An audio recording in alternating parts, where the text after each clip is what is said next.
Subscribe करिए job index को ताकि आपको गवर्नमेंट जॉब्स के रिगार्डिंग रेगुलर अपडेट्स मिलते रहें।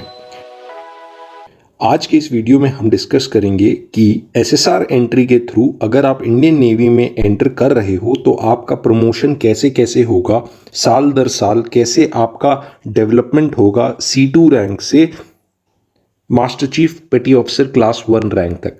तो ये डिस्कस करेंगे। सबसे पहले जब आप सिलेक्ट हो जाओगे, आपका रिटन एग्जामिनेशन क्लियर हो जाएगा, आपका मेडिकल हो जाएगा, फिजिकल फिटनेस क्लियर हो जाएगा, उसके बाद आप बेसिक ट्रेनिंग के लिए जाते हो चिल्का, INS चिल्का जो कि उड़ीसा में है।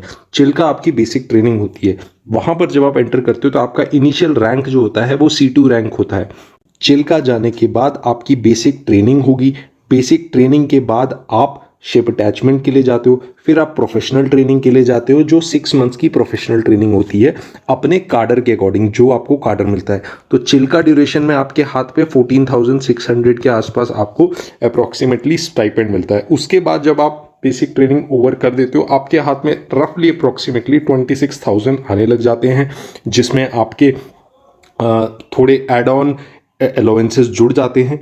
और C2 आपकी इनिशियल रैंक होती है जब आप चिल्का में जाते हो। फिर आप ट्रेनिंग करते हो, शिप अटैचमेंट करते हो। वो सब ड्यूरेशन करने के बाद जब आप शिप में ट्रांसफ़र हो जाओगे या आपको जो स्क्वाड्रन मिल जाएगा, अगर आप मेडिकल कार्डर के हो तो जिस हॉस्पिटल में आपको जाना है या जिस भी शोर एस्टैब्लिशमेंट में जाना है, वहाँ पर जाते जाते अगर आपको 3 से 4 साल हो जाएंगे तो आप C1 बन जाते हैं। 4 साल में जनरली आप C1 बन जाते हैं। कई लोग अगर अच्छी सीनियरिटी है, यानी उन्होंने अच्छा परफॉर्म कर रखा है इनिशियली, जो ट्रेनिंग से लेके पोस्ट प्रोफेशनल ट्रेनिंग है, हर जगह उनके मार्क्स अच्छे हैं, तो उनकी सीनियरिटी ऐड हो जाती है और वो 3 साल में 2.5 ईयर से 3 साल के अंदर C1 बन जाएंगे।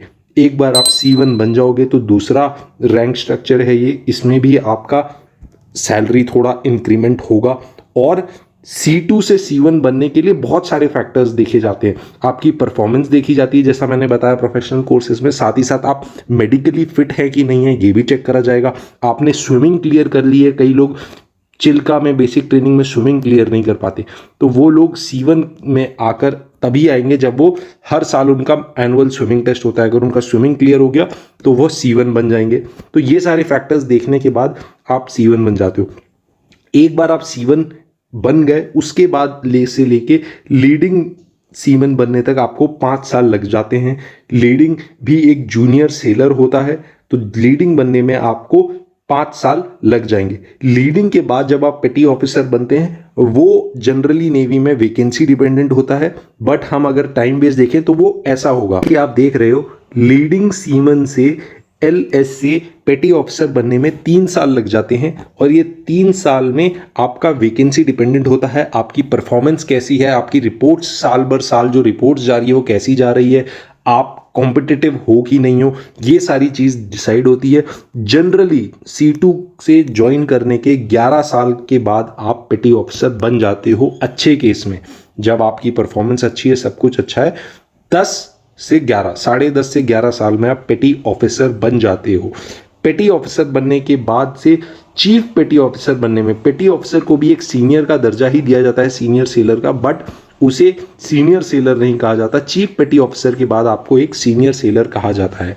तो पेटी ऑफिसर आप बन गए, PO भी एक सीनियर सेलर ही होता है, बट चीफ पेटी ऑफिसर बनने के बाद जब आपके कंधों के ऊपर, जैसे ये आपके शोल्डर हैं, कंधों के ऊपर आपके एपोलेट्स आ जाते हैं, या आप कंधों के ऊपर एपोलेट्स पहनने लगते हो, तो आप कंधे पे एपोलेट्स पहनोगे, तब आप चीफ पेटी ऑफिसर बनोगे। चीफ पेटी ऑफिसर बनने तक आपको 3 साल का टाइम और लगेगा और आपको 14 साल लग जाते हैं जब आपको लोग चीफ साहब बुलाएंगे और आप चीफ पेटी ऑफिसर बन गए हो। मतलब चीफ पेटी ऑफिसर का मतलब आप कॉम्पिटिटिव हो, आप बहुत अच्छे हो, तभी आप चीफ पेटी ऑफिसर बने हो। नहीं तो इतना कॉम्पिटिशन और वैकेंसी इतनी कम है तो चीफ पेटी ऑफिसर नहीं बनोगे। चीफ पेटी ऑफिसर बनने के बाद, यानी 14 साल में अगर आप चीफ पेटी ऑफिसर बन गए, उसके बाद हर दूसरे साल से आपका बोर्ड शुरू होने लग जाएगा।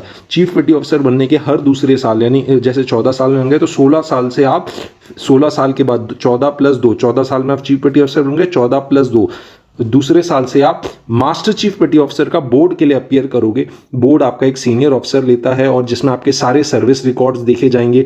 और CPO यानी चीफ पेटी ऑफिसर से master chief petty officer second class बनने में आपको 3 चांसेस मिलते हैं 2 साल के बाद से। तो हर साल में आपको एक चांस मिलेगा। तो उस चांसेस में अगर आपका बोर्ड क्लियर हो गया, तो अगर सपोज 2 साल बाद आपको चांस मिल रहा है तीसरे साल में, यानी 14+2 16 के बाद अगर आपका बोर्ड होता है और आपने क्लियर कर दिया है, तो मतलब लगभग 3 साल में बेस्ट केस में आप 17 साल आते आते मास्टर चीफ पेटी ऑफिसर बन जाओगे।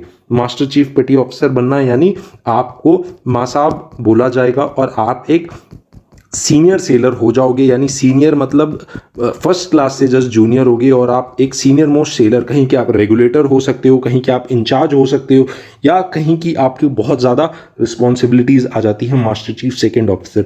मास्टर चीफ सेकेंड ऑफिसर के बाद मास्टर चीफ पेटी ऑफिसर 1 बनने में, मास्टर चीफ पेटी ऑफिसर 1 बनने में भी आपको वही सेम 3 साल का टाइम लगेगा। दूसरे साल के बाद से आपका बोर्ड शुरू हो जाएगा 2 साल के बाद, और अगर आप बोर्ड क्लियर करके पास हो जाओगे, आपके रिकॉर्ड्स देखे जाएंगे, तो आप master chief petty officer class 1 बन जाएंगे। कई लोग होते हैं जो इधर ही आके स्टैग्नेट होते हैं, कई लोग होते हैं कि वो 14 साल 1 साल करने के बाद 15 साल करने के बाद छोड़ देते हैं सर्विस। तो क्योंकि 15 साल बाद आपको पेंशन मिल रही, तो कई लोग 14+1 करने के बाद सर्विस छोड़ देते हैं, कई लोग लास्ट तक जाते हैं। तो मास्टर चीफ पेटी ऑफिसर की एवरेज अगर मैं बताऊं, मिनिमम केस में सैलरी बताऊं, तो after doing some 20 years of service अगर बंदा को मैं देखूं, तो 20 साल की सर्विस करने के बाद बंदे के हाथ में रफली 60,000 हाथ में आता है। 60,000 हाथ में आता है मतलब बैंक बैलेंस और बढ़ता है। बैंक में जो पेंशन का पैसा कट रहा है या कुछ किसी ने प्रोविडेंट फंड का पैसा काटा है वो अलग है, लेकिन अप्रॉक्सीमेटली हाथ में कट कटा के जो पैसा मिलता है वो 60,000 तक मास्टर चीफ पेटी ऑफिसर का मिलेगा। और senior master chief petty officer को देखोगे तो आप ये पैसा आपका 80,000 तक चले जाएगा, 85 तक चले जाएगा। जो senior class master chief officer है जिनको 25 साल हो गए, 30 साल हो गए सर्विस करते करते, तो उनका पेमेंट और बढ़ जाता है। तो ये हो गया आपका रैंक स्ट्रक्चर और प्रमोशन कैसे होता है नेवी में। टाइम बेस्ड प्रमोशन है। लीडिंग सीमन के बाद थोड़ी वैकेंसी स्ट्रिंजेंट हो जाती है और आपका कंपटीशन बढ़ जाता है। तो अगर आपको ये वीडियो अच्छी लगी हो तो वीडियो को लाइक करिए, साथ ही साथ चैनल को सब्सक्राइब करिए, ताकि आपको गवर्नमेंट जॉब्स के रिगार्डिंग रेगुलर अपडेट्स मिलते रहें।